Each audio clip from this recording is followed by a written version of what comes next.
When I kissed Charlotte for the first time, I didn't know it would change everything. We were sitting under the old elm tree in the park, the one by the quiet pond. The sky was soft that evening, painted with fading orange light and slow-moving clouds. I remember her eyes, grey like the sea before a storm. Her fingers trembled a little as she reached out and touched my face. Then she smiled. "Benjamin," she whispered, "you always look like you're about to disappear." I smiled back, a little shy. "Only when you're not around." She laughed softly, her voice like leaves falling. Then I leaned forward and kissed her, gently, afraid of breaking something delicate.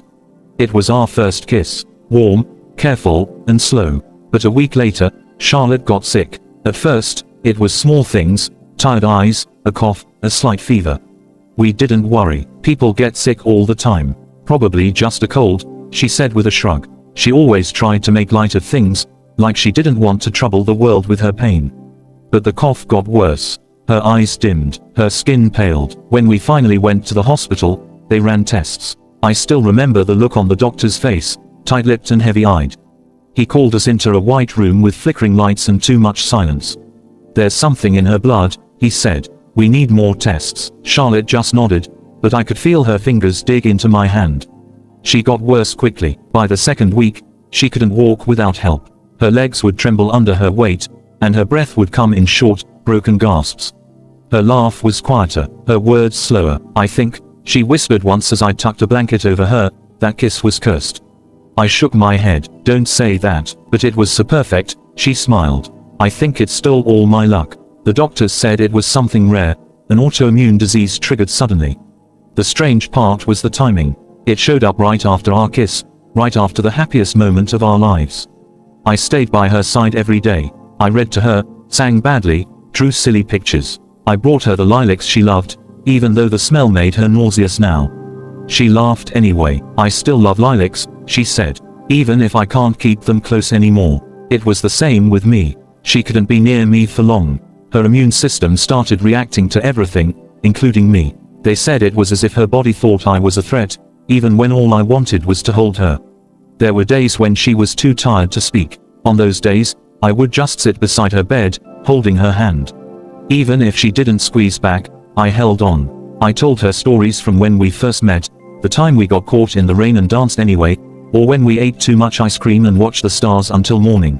Sometimes her lips would curve into a faint smile. That was enough for me. Love, I learned, is not always loud or shining. Sometimes it is quiet, warm, and patient. Sometimes love is just sitting in silence while the person you care about fades.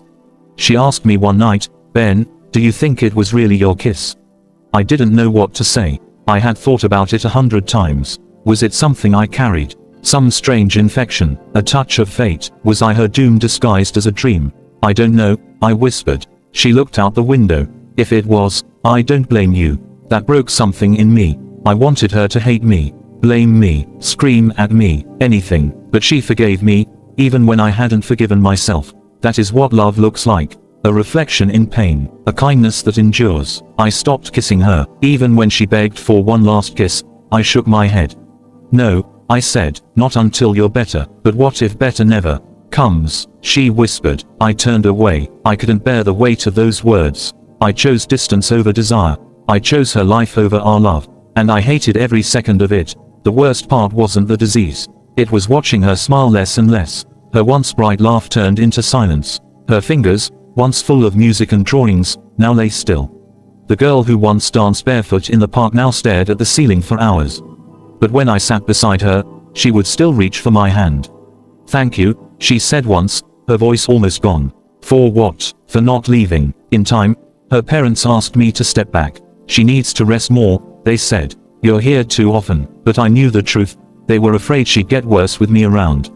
Maybe they were right. Maybe my presence was poison to her. I started visiting only once a week, then once every 2 weeks, then once a month. Each time I walked into her hospital room, it felt emptier.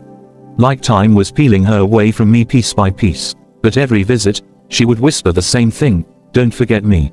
As if forgetting was even possible. Then, one winter morning, I got the call. She had fallen unconscious the night before and hadn't woken up. I rushed to the hospital, heart thudding like thunder. She lay in bed, pale as snow, her lips slightly parted, breathing through tubes. I sat beside her and took her hand, for what I feared would be the last time. "I'm here," I whispered. "I never stopped loving you." And then, without permission, I bent down and kissed her forehead. She stirred. For the first time in days, her eyes opened slowly. She looked at me. Her lips moved. I leaned close. "Still cursed," she murmured, smiling weakly. Tears rolled down my face. "I don't care anymore," I said. "I'll kiss you 100 times if it means I get one more smile." She smiled again, and then she closed her eyes. Charlotte passed away that night. There were no final words, no dramatic last breath, just a quiet goodbye. The machines beeped a little longer, then stopped, and the room was still. People say time heals all wounds. I don't think that's true. Some wounds just become part of you. I still walk past the park. I still visit the elm tree. I sometimes bring lilacs and sit there alone. Sometimes, I think I feel her beside me, her hand in mine, her laugh in the wind. Maybe I gave her the kiss that changed everything. Maybe it was fate, not fault. Or maybe love, true, deep love, comes with a price. A reflection of pain, a whisper of sacrifice, and a memory that holds you forever.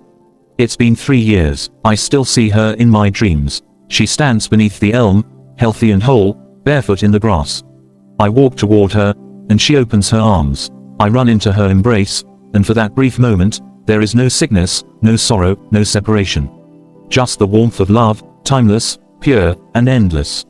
I wake up crying, but I smile too, because in dreams, love lives on. And in the quiet places of the heart, so does Charlotte.